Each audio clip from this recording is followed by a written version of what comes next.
Jadrin. I'm one of the volunteers. And we're going to get started now. So as tradition, we'll just have to do a very quick 10-second self-introduction. Like maybe your name, what you do, what you want to learn, what brought you here, and so on. And then we'll just jump right into it. And so I'm Jadrin. I'm an engineer at a medical device company. I've been here for more than 10 years. So let's start with each one. I'm Chen. I'm a PhD student here at medical school.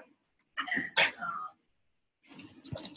very nice to meet you. I'm a brown finger. Never played anything successfully.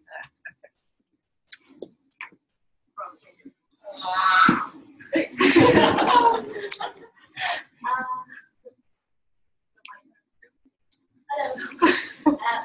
Just Lydia. My name is Edie. I'm from Taiwan. I'm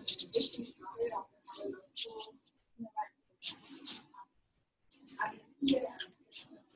你要拿吗？但是这个在那哦。 My topic is the transitional justice. We just talk about how the government, especially new democracy, how they deal with the human rights violation. So,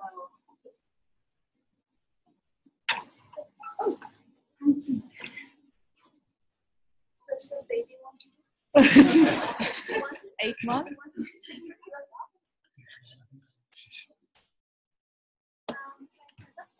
Hi, I'm Julie. This is my first time here. I'm a postdoc at Children's Hospital. And I'm here because I know Jenny, Kathy, and Sean, and it's an interesting topic.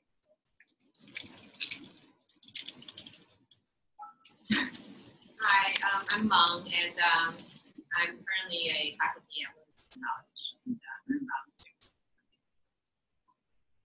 I'm Jennifer. Nice to meet you.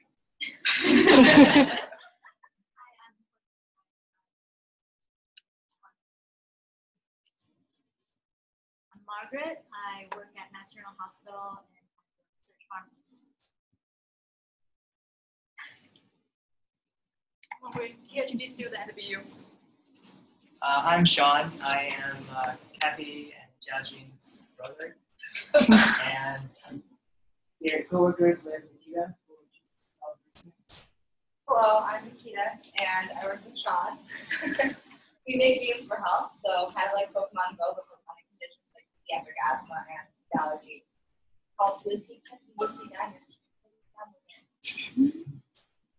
I'm Max. I'm an engineer in industrial wastewater treatment, and I'm here with Nikita, and also some interest in urban farming. Hi, my name is Mike, and I'm an engineer at Raytheon.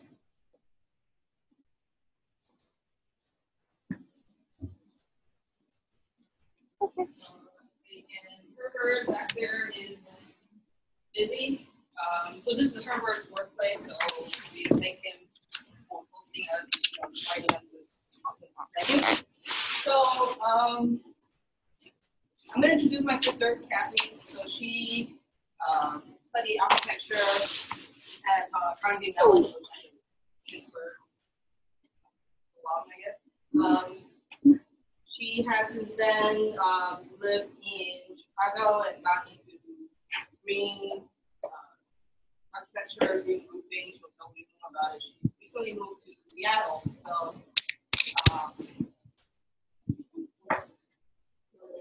okay. So to give you a little bit of my background is that I studied architecture in college and sort of moved on to architecture firms during the recession. And staying on there for a couple of years and met my then boyfriend, now husband, and we moved to Chicago. And it was during the initial couple of months when I moved there, I was trying to network and look for a job. And the economy was still kind of shaky then, so I just sort of went all out to started networking like crazy. And I met this guy who runs a nonprofit, Urban Habitat Chicago, and he introduced me and asked me to go volunteer at his nonprofit. And Mike is his name. And Mike turned out to be a very interesting person, and he is the one essentially who started me to go down this rabbit hole of plants and how plants can improve our future if used properly. And so today, the topic is urban farming. And in essence, we're gonna presume that we probably talk more on growing vegetables. And if people are interested, I could talk a little bit about animal husbandry, but that's not quite my specialty, although I know a little bit about urban chicken and goat raising. So, and before I start, I want to thank Cafe Philo for inviting me and giving me this opportunity, and everybody coming here to my musing. And the structure will be, I will probably go through a little bit of the history of farming and how people live in urban setting in very, very broad stroke, and then going to urban farming and comparing rural farming and urban farming, and then go through a couple of case studies of interesting urban farms that I've seen in Chicago. So, and then we'll open up for questions at the end. So thank you. So the topic is go pick your dinner and how urban farming can change the way we live. So farming in the 1800s is essentially a mom and pop shop. Like you have the family with lots of kids and everybody participate in the daily chores on the farm. And the separation of labor is usually delegated to the men, or usually the father or the fatherly figure will be responsible for the cash crop. So potato, corn, tobacco, down south, cotton. And the women are delegated to provide for their family. So the women are responsible for running her own vegetable garden solely for the consumption for the family. And also on the side, they will do chicken, eggs, etc. And this mic just turned on. Anyway. We can't hear you without it. Okay, so it's not for recording? Well, I don't know, but anyway. So then with that, here is the Mountain Farm Museum, the Great Smoky Mountain. So in the Appalachian, this is a lot of those little farmsteads that you could see, and if you ever go there, they actually put together what a typical farmstead would be like. So here you see there's the main building, the living quarter over here, and in the middle there's the barn where all the horses and chicken and pigs are kept. And you have this fenced-in area, and within you could see a little bit of the plants because the fence is there to keep out the livestock from eating the produce. And so that's a typical farmstead in the older days, how they would operate.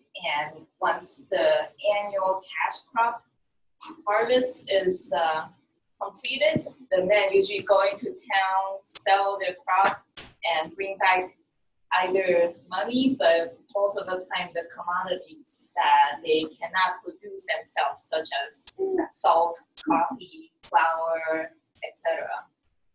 So then fast forward many years, with the industrialization, we start to develop machineries, and people start to move to urban settings. So with the loss of the labor forces on the farm, people start to depend or rely more and more on automated machines to do the farm work, because if you have 10 kids all helping out, it's much easier to manage like a couple of acres and produce enough to support your family. But if most of your kids decide to go to town, particularly, they cannot maintain the farm anymore. So people start buying machines and sort of become a vicious cycle because machinery is usually not affordable to the average farmer. So the companies that make those tractors and combines, they decided to start a business model. It's like, we will give you a loan and give you this machine, and you just have to pay us back. But in order for the farmer to make enough profit to pay them back, they usually have to expand their zone of planting of a certain crop. For example, if they buy a corn harvesting machine, they cannot just have 2 acres of corn anymore. They need to have hundreds of acres of corn in order to utilize the harvesting combine efficiently to make enough money to pay back their loan. So that is in terms how we slowly approach this modern farming model, where every farm, they have only one cash crop and no longer producing a variety of crops for themselves because they could go to the store. And here is kind of the effect of industrialization of the farming technique. You have the circular irrigation tractor. So essentially, that's the most efficient way, according to the manufacturers, to irrigate the field. And the farmers buy into it, and became like, if you ever flew through the Tennessee area, that's kind of, when you look down, that's the result of people buying into monoculture.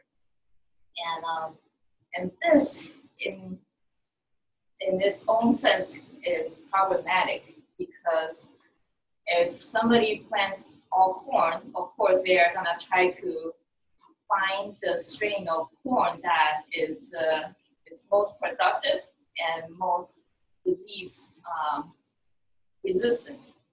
And slowly throughout the years, they became the variety of corn species became phased out. So, and then in come Monsanto, where they both said they have those super corn where nothing can, all the diseases are not able to affect that special corn, and kind of goes down this downward spiral of everybody only buy the disease-resistant, genetic modified corn in order to produce as much as possible, in order to earn as much possible to continue their profit cycle. So that's kind of the very broad stroke farming history, like how the evolution happened throughout the years. And going to the urban setting, so urbanites, they do not have the land to farm and to produce the produce anymore as they used to in the older farmstead. So they rely on public markets to supply for their family. So a typical housewife back in the early 1900s, they will go to the market every day to buy their produce for the day. And you have the milk delivery man delivering fresh milk every day, and you will stop by the bakers and the butchers for your dinner needs. And this, in turns, has changed throughout the years as the invention of refrigerator, AC, and TV, as well as microwave. So with these 4 items, our lifestyle slowly changes to that the refrigerator, you're able to stockpile perishable food for a short-term period. And with the invention of TV, people no longer hang out in a common space or go to public performances. And with the microwave, the prominence of prepackaged food came into play, where you can pop it in and you have dinner ready in a couple of seconds. And then also, what's the fourth one? AC. Yeah, so with the invention of AC, that people are able to live in high rises without overheating in the summer. Because if you ever live in an apartment, like the top floor is always extremely warm, versus the basement very cool. So houses back in the day, it's not tall, partially because of they're not able to structurally build something that tall, but also nobody wanted to live on the top floor if it's gonna be 90 degrees in there during the warmer seasons all the time. So the AC alleviated that, and cities become denser, and our lifestyle becomes faster. We look for conveniency more so than anything else.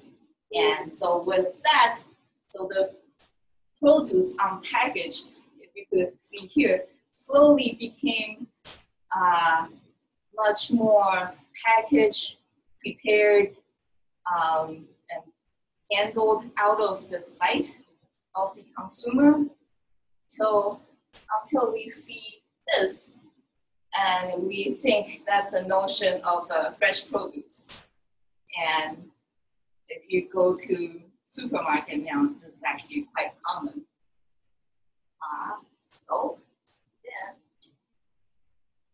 And here, very interestingly, when I was preparing for this topic, I went on to the trade map, and where you could type in different criteria, and here is what I got for edible vegetables and certain roots and tubers category. And here the purple are the United States, which is what my query is for. And I asked for the amount of imported food from other countries to United States. So it's a little hard to see, but you could see this is from no import of food produce from the countries to the more than 2 million US dollars. And so you can see from the brown area, like Mexico is the #1 country that we import food from. And the second is Canada.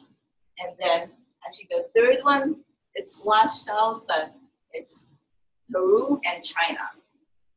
And the rest, Spain, I think, has a next runner-up of amount of food that we import. So, and this is only for fresh produce. So it kind of makes you wonder, like, what are we importing from Peru and China?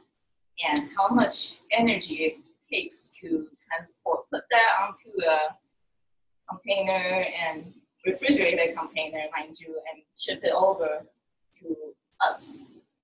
So, and if you think about it, the process of packaging it and putting it in a refrigerated car or container, shipping it takes at least a couple of weeks typically. And during that process, a lot of the produce became spoiled due to technical failure of the containers, or the produce was picked too late to make it into our grocery store on time.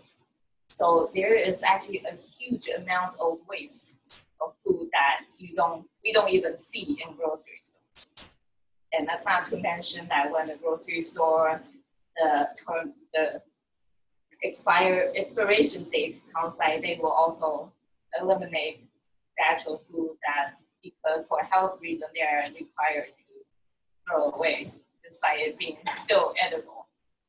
So, and so the one of the organization that I came across while in Chicago is actually based in Tucson, Arizona, and because EPA noticed that there's a huge amount of waste in the food, so they issued a food recovery challenge to entities And a group of students in University of Arizona, they took note and started an organization within the university to recover food waste from their student hall. And they started reaching out to the city of Tucson, and they soon realized Tucson is one of the bigger port of entry of fresh produce from Mexico.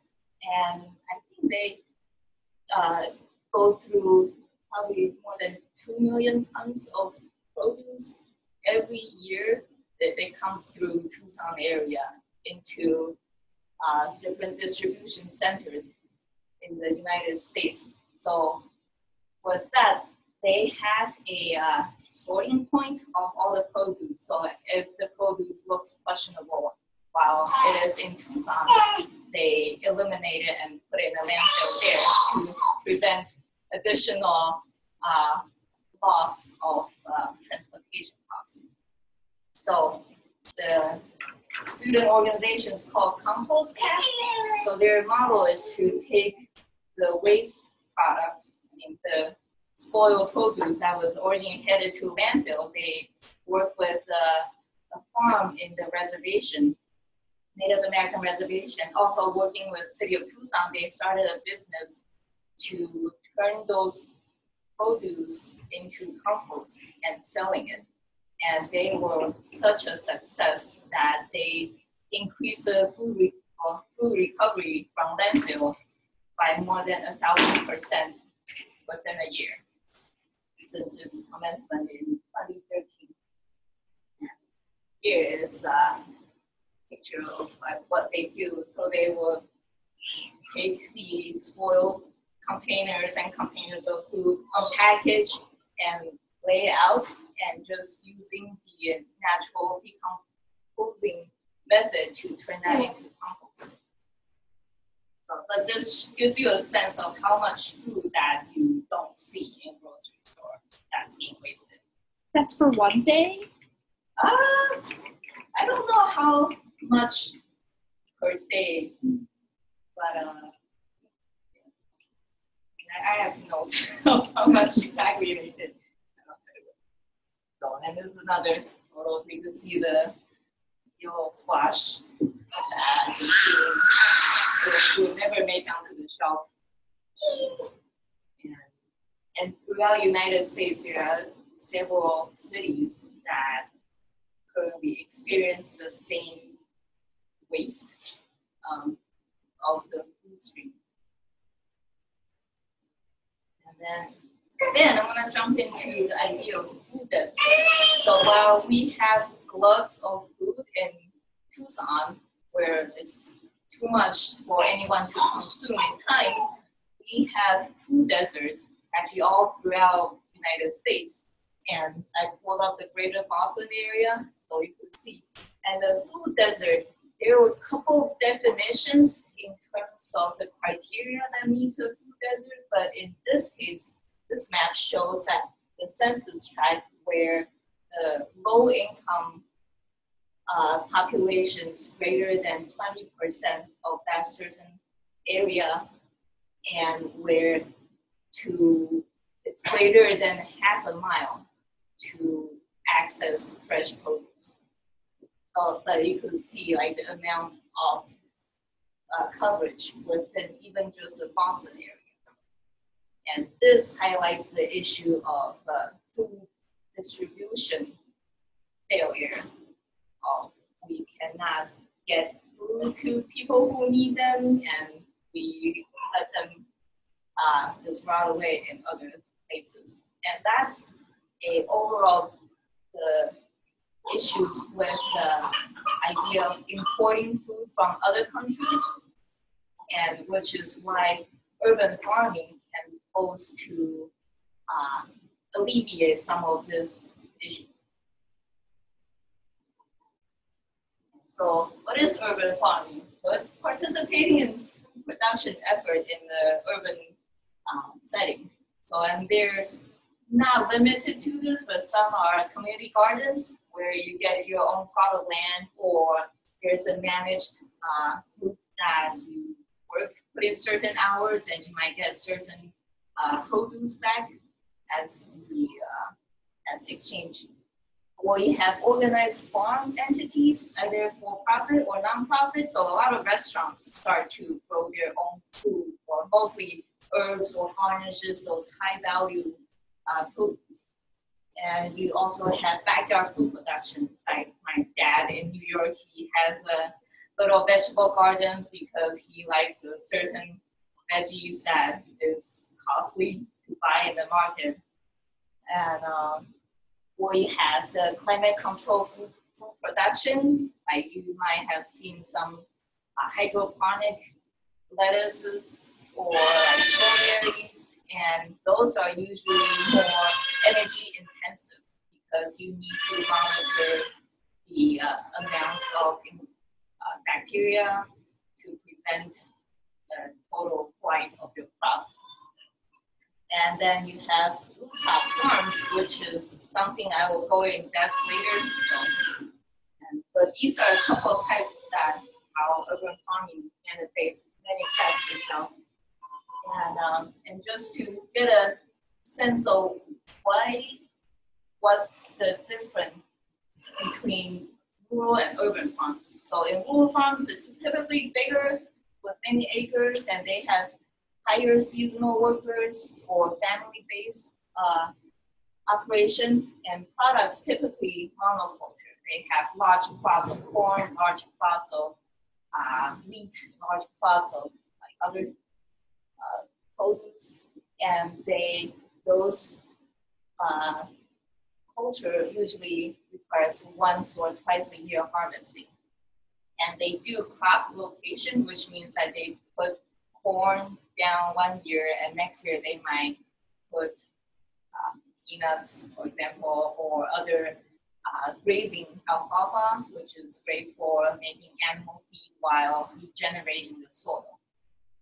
And the customers for those rural large farms typically are industries via the wholesalers, and some farms, if they deem it's viable, they will go to CSAs or farmers market. Although from me talking to a farmer friend, he says farmers market is the hardest way to make money for them because they had to wake up extremely early, they drive, and if it's raining, nobody comes to the farmers market, and they have to somehow get rid of all their produce because they don't have the storage facility for those pig produce.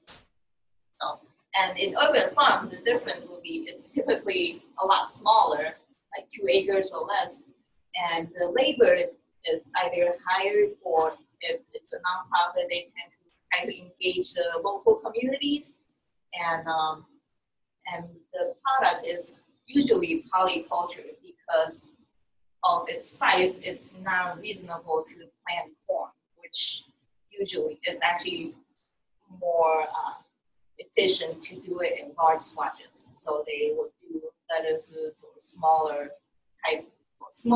areas of each crop.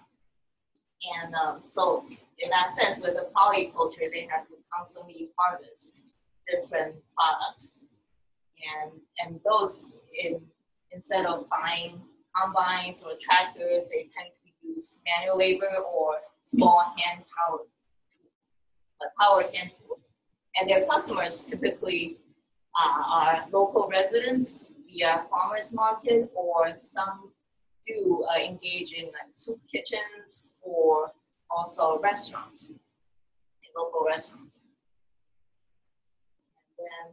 But there are kind of the upside and the downside to urban farming. So the upside is, of course, fresher and tastier, more nutritious products. Jenny came to my house in Chicago once, and I told her to go pick some arugula for dinner salad. And she's like, "Oh my God, your arugula is very bitter," because the supermarket sold one. They had it picked quite a few days ago, and as it sits in the refrigerator, it starts to lose flavor. But if you actually pick the fresh leaf of arugula, it is pretty bitter, and it's actually an acquired taste.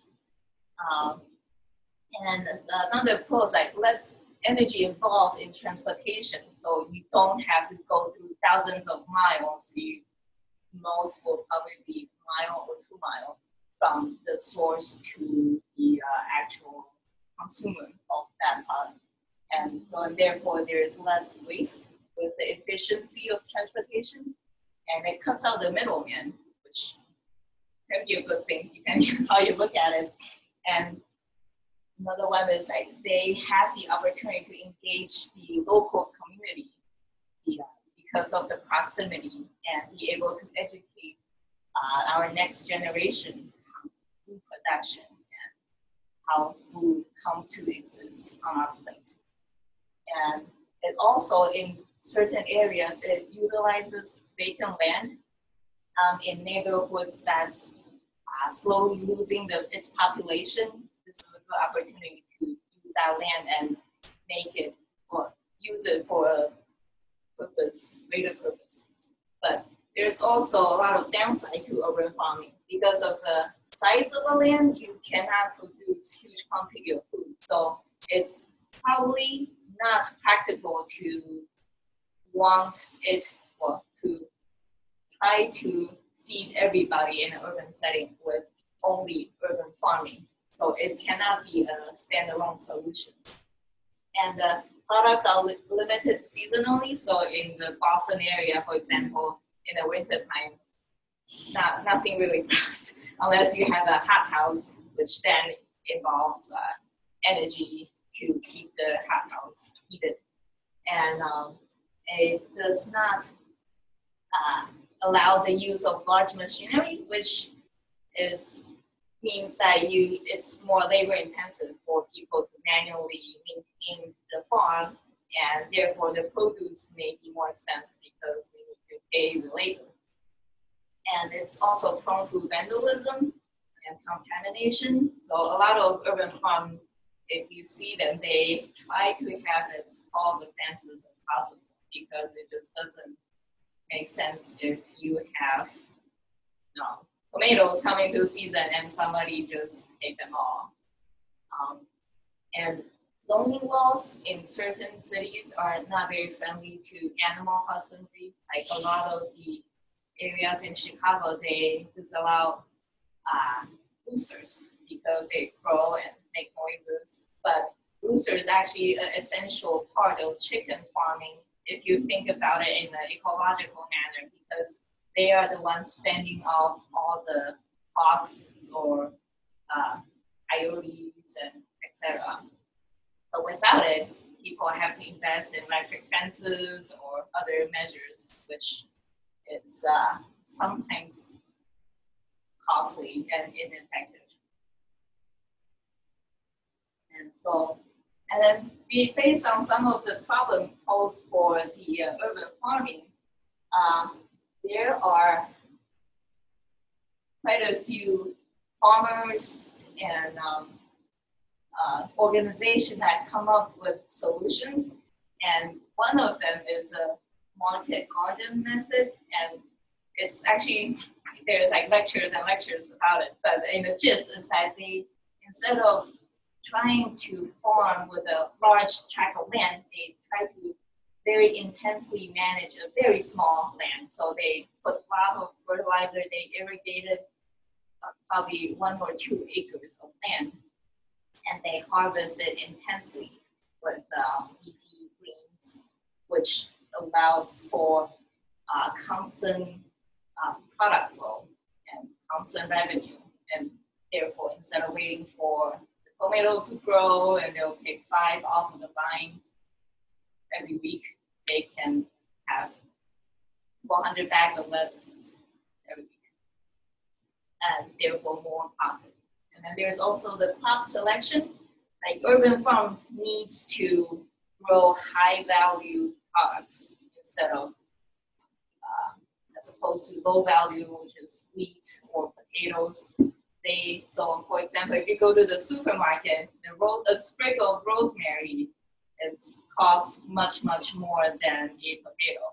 So with their crop selection of mostly herbs or other highly sought after species, that's how they can also make the money side of things work. And they also need to expand the product market to come up with use of all parts of the produce. So for example, radishes, like we typically eat the root, and but radish leaves are also edible, although most people throw them away. And actually, and if you let the radish flower and go to seed, you could eat the pods too before it gets too old. And but nobody knows about that, so nobody sell them. And if you ever plant a radish, it's actually pretty good pods. And then they also the urban farms need community buy-ins to create a sense of identity and to promote the kind of a pride of the neighborhood, and therefore to prevent vandalism from happening. So the next, I'll go start the case studies. So the first one is Urban Habitat Chicago, which is the nonprofit that I volunteered in while I was in Chicago. And then the second one is a Growing Home, which has an urban farm. And the third one is the Rooftop, which is a sister company of my job. So I'll go through that. So the first one, the Forsyth Preparatory High School. So this is a quick history. They built this high school as a specialized high school that you have to take a test to go in. But after they built it, the land next to it was previously a street and sanitation salt storage facility. So the land was very compacted and very high in salt content, and nobody wanted anything to do with it. But it is a risk for the school because there are homeless people that come wandering around, so they wanted to create an entity and make it into something much more enjoyable. So Urban Habitat Chicago put together a proposal, and along with the city and the school and a couple of suppliers, like concrete suppliers and landscaping suppliers, they started to put together a joy garden. And our Urban Habitat Chicago actually operates on virtually no budget, so everything has to be donated in kind, and as well as the labor. And we often joke about like we are going forward with a 100-year plan, and we're currently on year 7.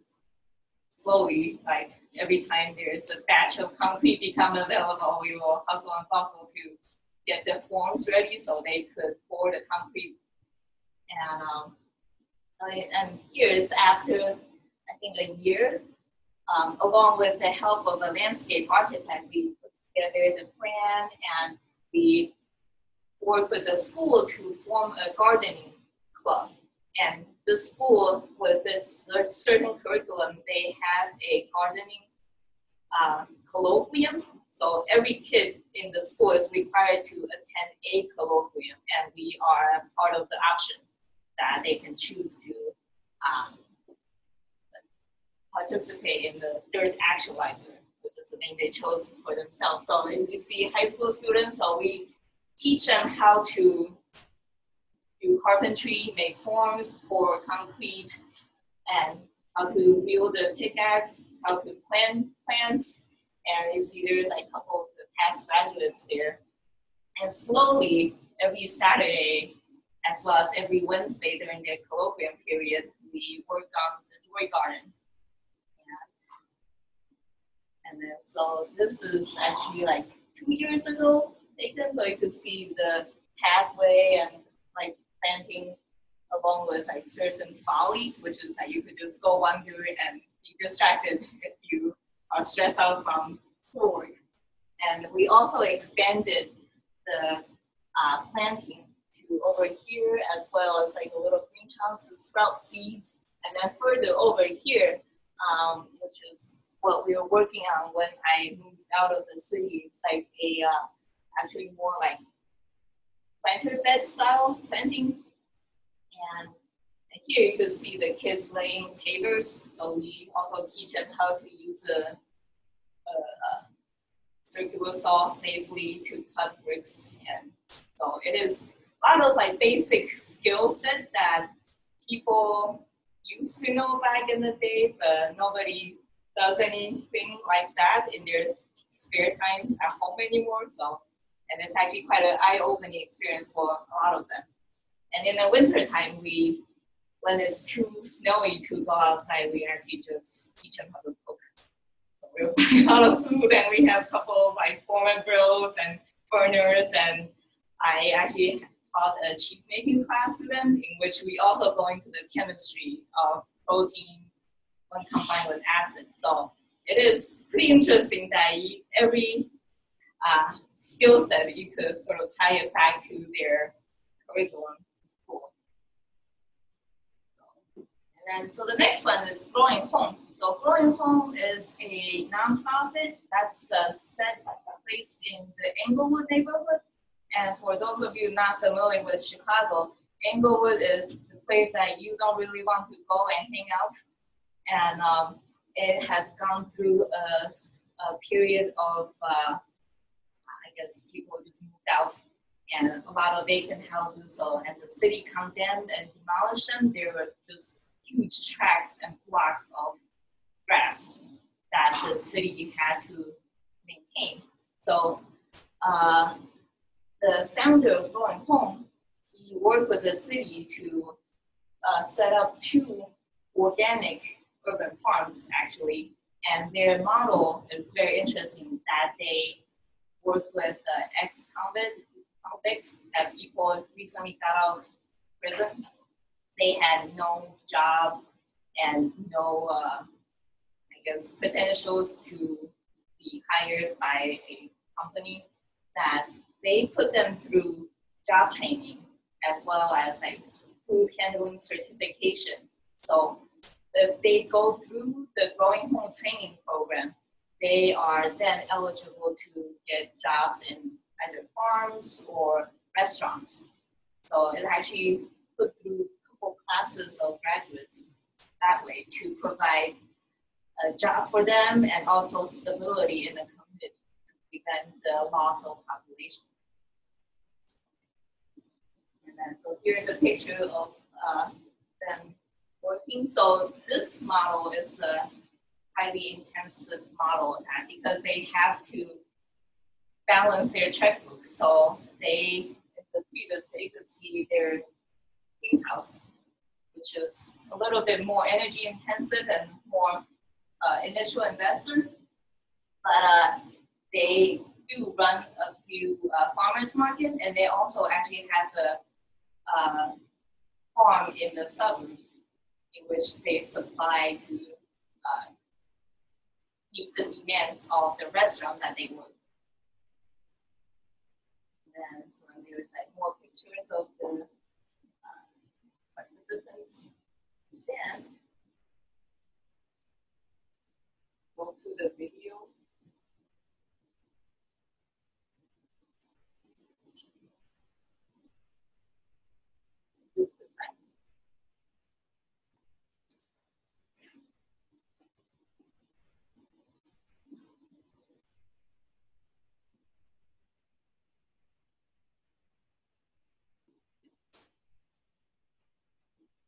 Here's a video there that they put together to get a better idea. By Les Brown, and this idea of working with people and giving them a real hands-on job opportunity through urban farming. We have a very holistic program using urban agriculture and food as elements. For so many years, Englewood has suffered a great deal. The job market was very poor. It was the highest employment rate in the community. In 2005, we convened the community, over 650 stakeholders, brought them around the table to create the first quality of life plan for the Englewood community. That's when we began to develop a relationship with Growing Home. When we got to Englewood 10 years ago, there was this idea of doing an urban agriculture district. taking vacant lots, turning them into farms, really turning Englewood from what's been called a food desert to a food destination. And in addition to the food, for us, what we see are jobs. Jobs for the people we train, jobs for the community. Before going home, I didn't feel like I could get a job because I feel like my barriers will get in the way of getting employment. I've been arrested before. That made me hesitant to fill out applications. I was just going through day labor after day labor, no job, no permanent solutions. And then after going home, I feel like I can go to an interview and get the job right there. When people go through the whole process of growing food, it really changes their lives.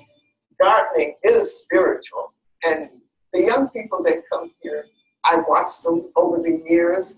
I've never seen anybody that seem to enjoy work more than they do. The training that they're getting, I just think it's wonderful, not only for the individuals, but for the community at large. 10 years ago, none of this existed. Now we're seeing restaurants, cafes open up. Before Kusani Cafe existed, there weren't those places. There weren't restaurants. There weren't kind of gathering places. We were really thinking about how could we get all the diverse cross-sections of England together. And we thought food is always the great thing. Food is the great connector. Growing Home has been involved with the cafe since the very beginning.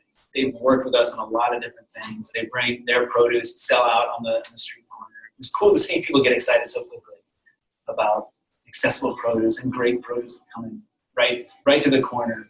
We've also been talking a lot more with their employment program, possibly getting more, graduates to kind of come and work at the cafe. Until now, there weren't jobs. Now, with these other businesses opening up, there's more opportunity. It's not what we're doing for people, it's the support that we can provide people and the opportunities to change their lives. My name is Latisha Banner. My confidence level before Growing Homes was dead because I had been applying for jobs and I had the skills and I'd been to school. I wasn't getting hired and I couldn't figure out why we suffered. I think that only you would understand it when you're a parent. If you know what it's like to look at your kid and say, we're going to drink some water for dinner tonight. I walked into the Chicago Urban League, balling. And I walked in there, they signed me up for Growing Home, and it changed my life. Growing Home teaches work ethic, it teaches perseverance, it teaches confidence. When they introduced me to the skill set resume, and the skill set resume saved my kids' lives.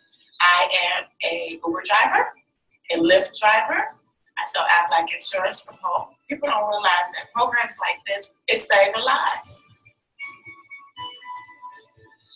Things are really, really starting to look very positive for us because now some of the plans that were created are starting to really happen.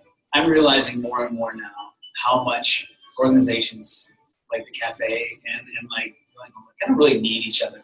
We've done a lot in Englewood. We're committed to this community. There's more land here. This year, we're training 50 people. We see down the line in another 10 years, training hundreds of people so that we can impact even more people's lives. Growing Home was a turning point. That boosted my confidence up. It taught me that as long as I kept pushing that I could do whatever I wanted to do. Who would have thought putting a doggone urban farm in the middle of the hood could change so many lives, but it did.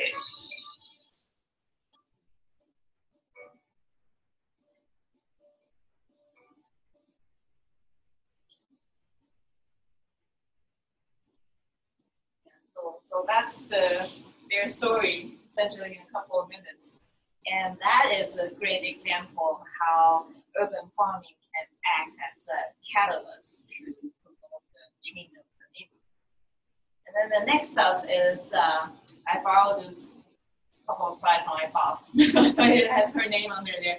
So I work for Omni Ecosystems, and we are a green roof company in which that we supply, we install, we maintain, and sometimes harvest plants on top of roofs.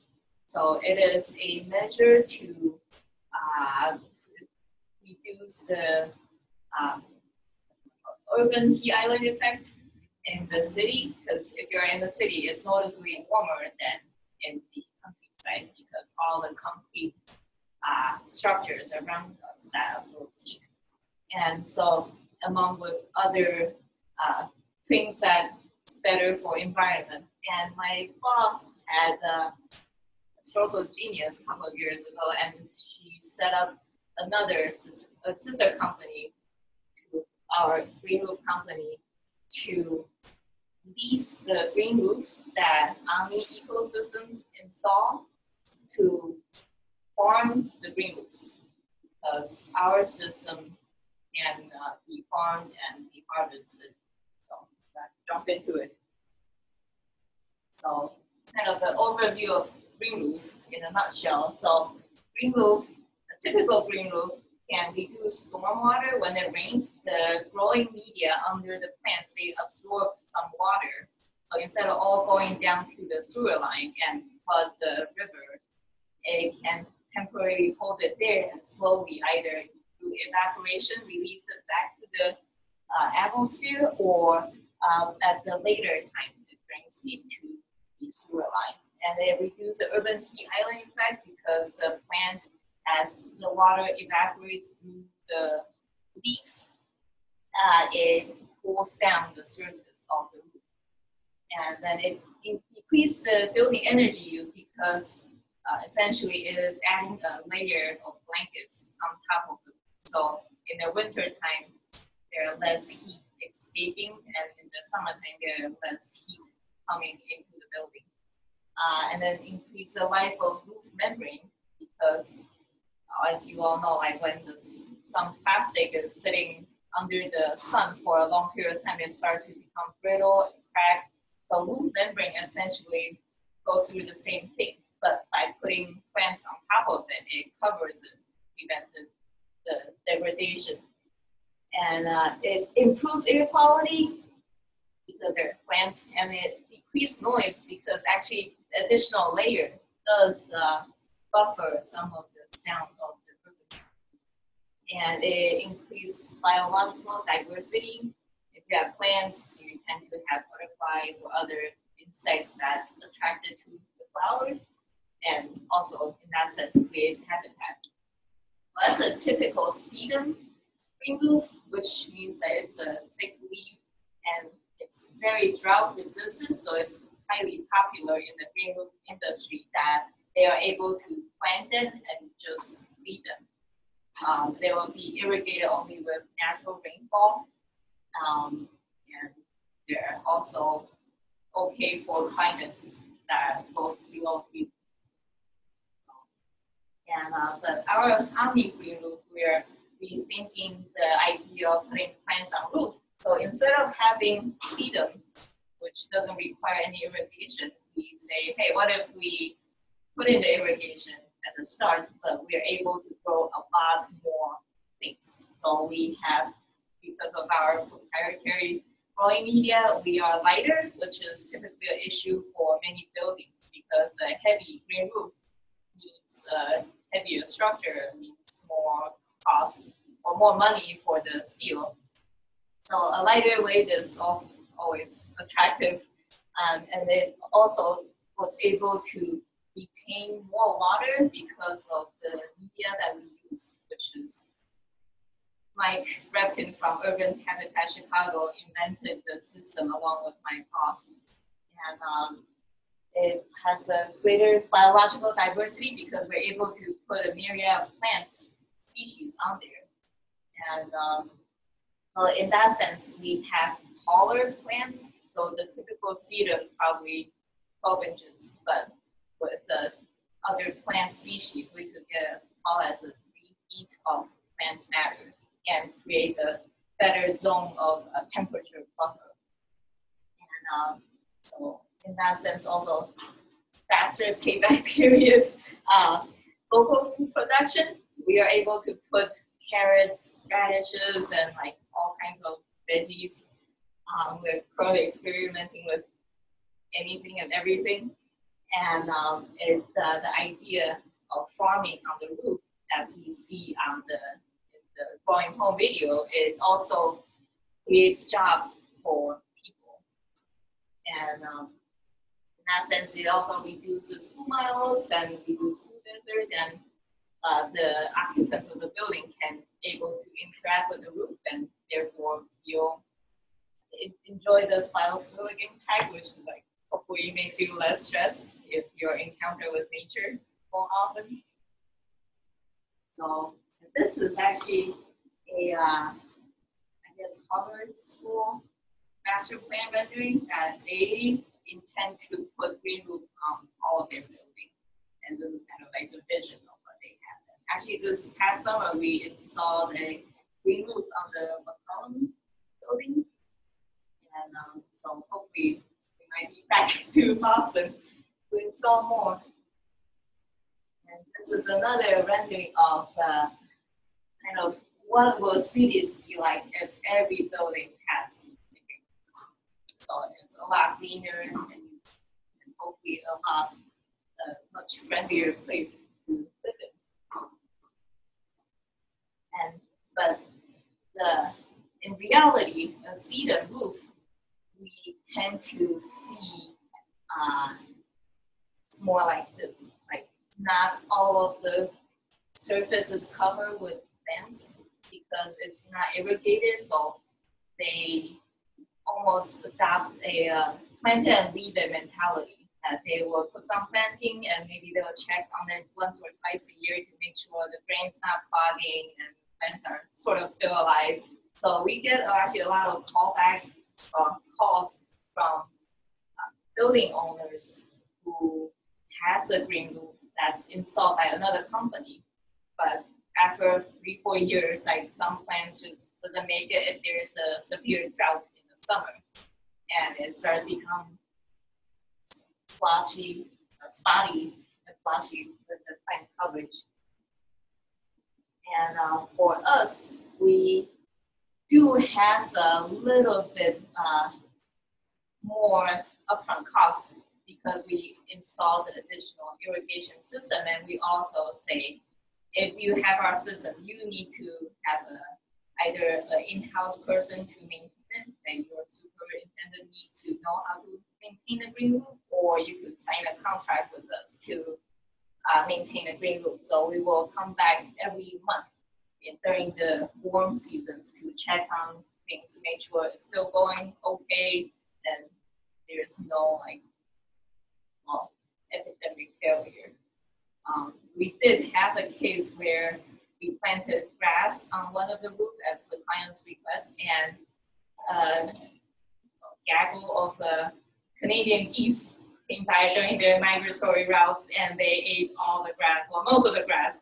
And so the superintendent called us like, hey, it's being eaten. So we actually ended up buying a plastic coyote and ship it to them through Amazon Prime. And we asked the superintendent to move it every day to simulate a real coyote activity, and the geese just never came back. So like we can, though we don't want to, support a large avian biodiversity. So we have found quite a bit of animal, like cats like to take naps on there. They could get there. Lots of sparrows, praying mantis, and we found one that's like this big one. And then we have also done a project on a homestead pizzeria in Chicago, which is unfortunately no longer in business. But during its time, we worked with this chef to plan like a list of the vegetables over there. And it is very intense that the chef was the one who was very personally invested in making it work. So we're able to just experiment with them, and he would put all the produce on the pizza or blend it into the salad. And so here's a couple action shots, I guess. So this is Mike harvesting potatoes, and he would joke about the potato head harvesting the potato. And it's my boss with the rooftop daikon radish. And so and here is another project that we did that it's 3 inches deep of growing media, and we planted a blend of cover crop and kale. So in here the seedlings are really small. You can see like it's kind of like the row over here. There's a couple down here, and in the month you could start to see the kale is growing, and like a couple months later you see this giant kale growing, and we actually got a complaint from the building owner because he doesn't know what to do with all that kale, way more than what he usually goes through. And so here's the pizzeria again. So along with the herbs and the produce over here, we actually also did vertical planters to produce more of the decorative flowers for the outdoor dining area. And then here is our headquarters that we worked with the building owner to renovate last year. And it's actually my first project that after I joined the company. So here you see it's completely blank. They have just put in the roof membering and in April. And in May, after we put in our growing media and seeded it, you could start to see the peach fuzz growing up. And this is in August. Oh, actually, back here is also our farmer, Will, who's in charge of farming the rooftop. Sorry, one more. And then we actually put in some fruit trees along the building front belt over here. And actually, they made 1 apple this year. Because typically, fruit trees takes like 4 to 5 years to actually be producing. And so we were quite surprised that they were ready to be making apples. So this is August. November, so it's like this is when it starts to die down slowly. But and underneath that roof, we have a facility to process and package all the produce that we have done. We are not certified organic, but that's something that we're looking at. And then this is another project that we did is that we did it so late in the fall that it was soon to be in freezing weather. So in our attempt to make sure everything sprouts properly, we put down a lot of wheat as recommended by Mike, who is a microbiologist by training, but also a landscape designer in his life afterward. And so anyway, we've gotten a lot of wheat in this around May of this year, and we were there for our maintenance visit. We're like, oh no, what should we do with all this wheat? And we decided to harvest it. So we work with, in conjunction of another nonprofit, which is called After School Matters, that works with high school students in underserved areas to teach them skills or expose them to just parts of the, I guess, topics that they don't get in their neighborhood. So Mike enlisted some of the students in the program, and together they manually harvested all the wheat, and they actually made it into chocolate chip cookies as an event, PR event for our company. And we pay them, and we were able to actually turn this into a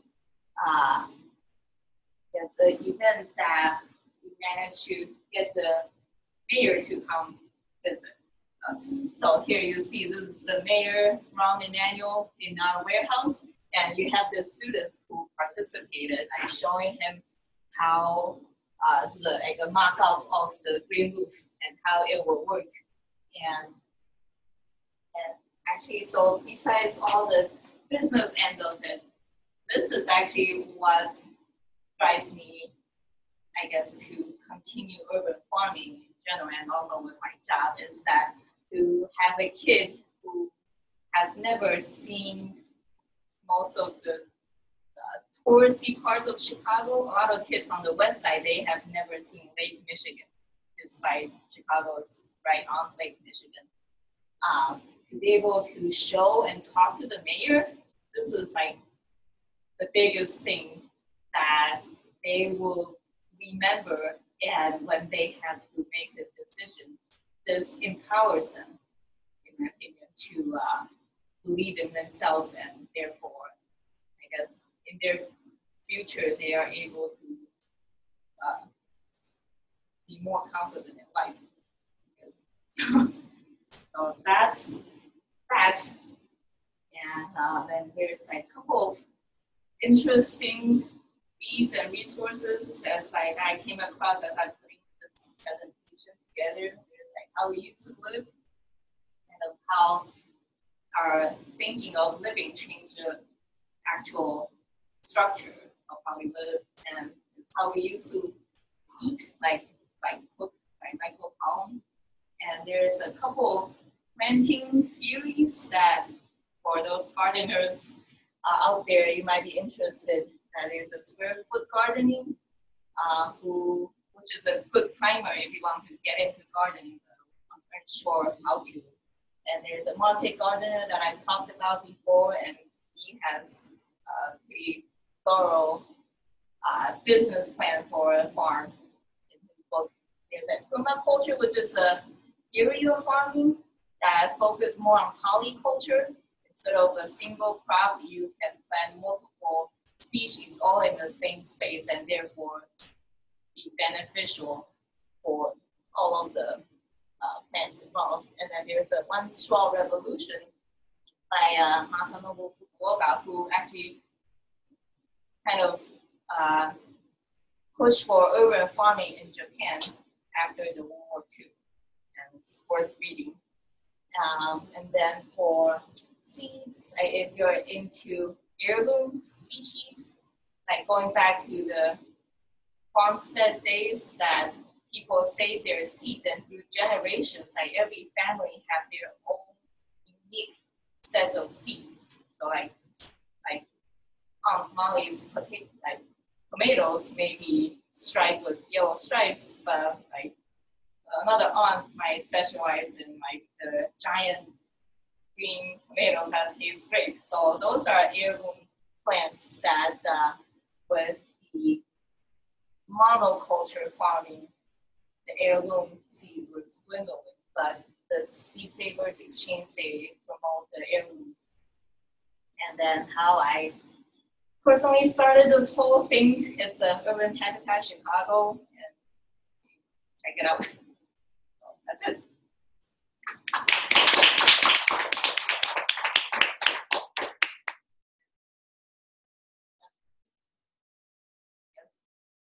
How would you say, like with the clients that you work with, are they more like I have a new building and I add something to this, or people with like older buildings and they want to add on to that?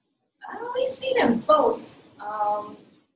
In Chicago, and I think a lot of the bigger cities, it's mandated if you have a new building of a certain size, you need to either put solar panel or have a green building. But in the older building, currently it's not required because most of the time the structure is not sufficient to support the additional heavy weight. So we see both, and the advantage of our system, which is how we market out the company, is that we're able to put green roof on the older structure because other companies' green roof systems are heavier. What's the best way to distribute urban farm produce?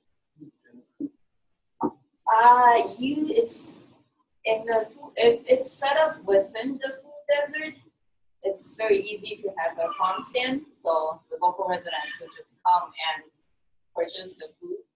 Or if you are able to work with another like soup kitchen, for example, for elderly or disabled, like disadvantaged people, population. That's another way to introduce food into the food desert zone.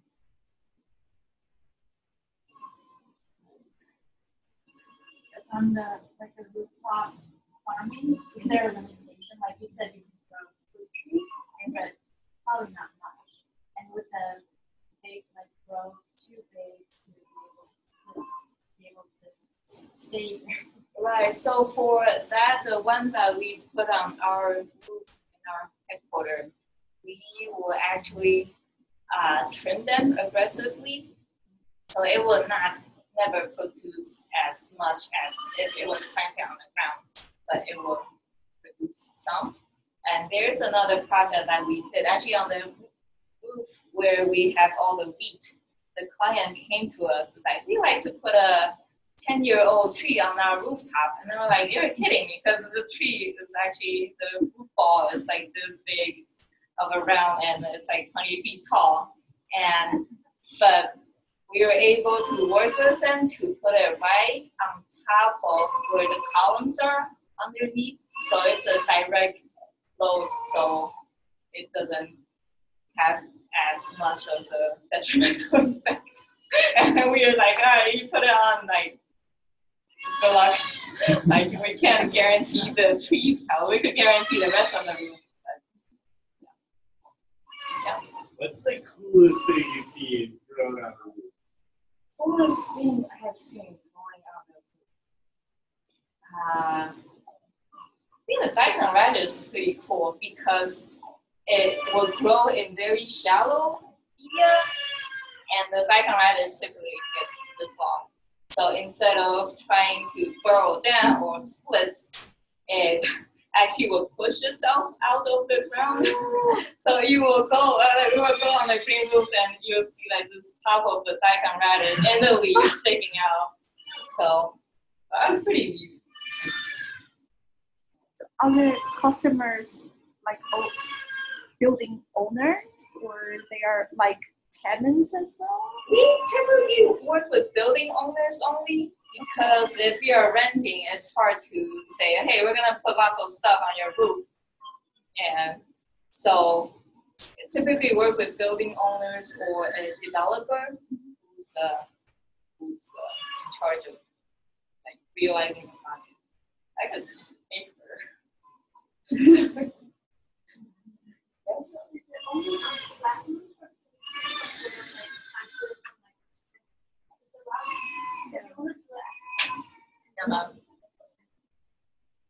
It is easier on flat roofs, and we have done like slightly pitched roof, and I think we have done one up to like 30-degree pitch, but that we cannot harm so much, but it's just more of a safety issue and more of a stability issue. And do all the plants and do they all hold through the winter in Chicago? We have two blends two types of plant in our seed blend. Like some of them are annual, which means that they will flower and seed, and the seed in the winter time they will sort of sow themselves, and sometimes they will come up next year.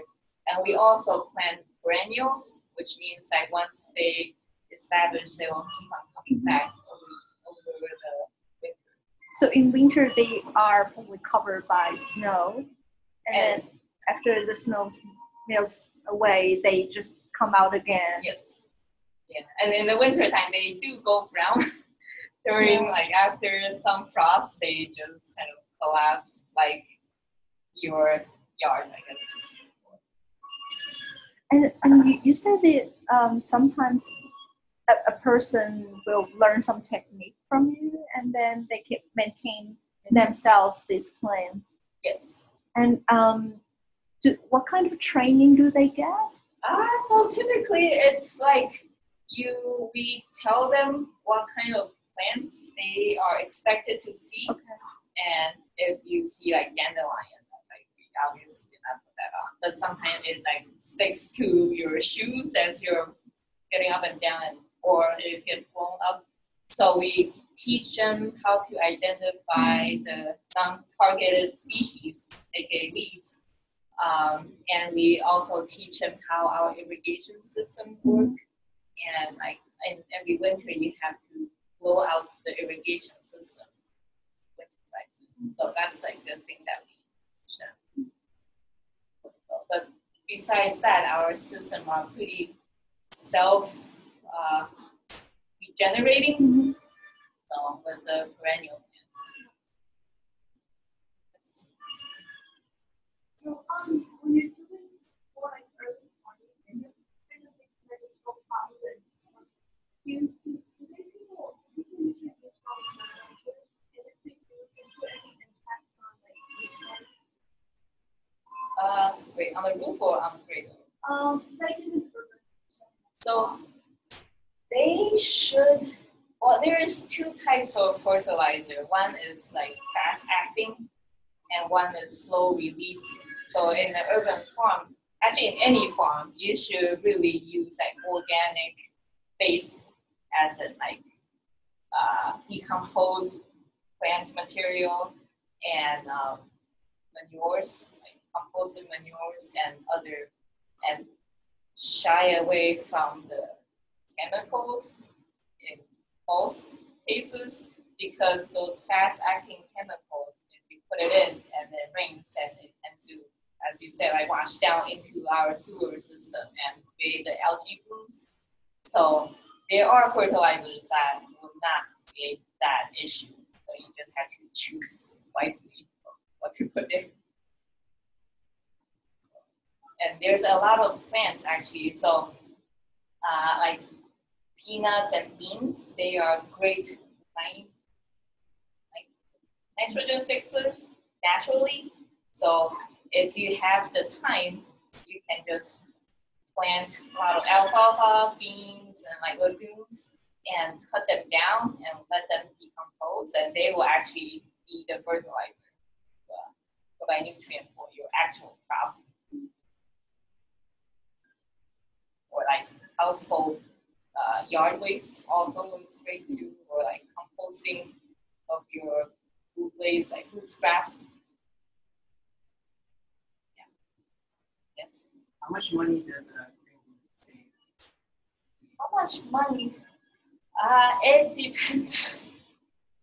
So, but we did a study, and I don't have any pictures of it, that in a typical bare roof in the winter time, the roof goes through the freeze-thaw cycle, so it dips below freezing and sort of thaws during the day and then freezes again. And if you have green roof, it actually never dips into the freeze-thaw zone. And in the summertime, the roof with green roof actually stays around 70, 80 degrees versus a bare roof will go more than 100 degrees under the direct sun. So in that sense, it does save quite a bit of money.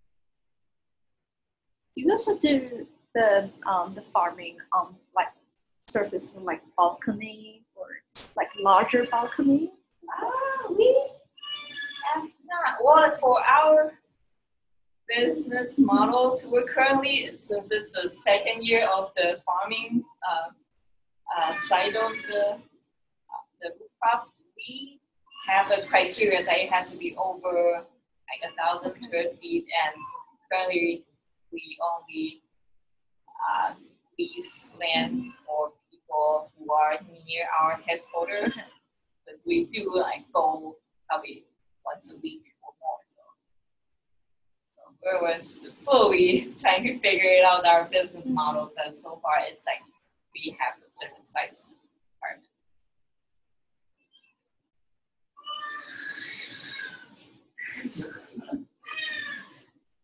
Oh.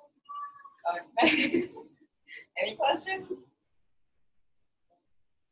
All right, well, I would like to thank you. Hang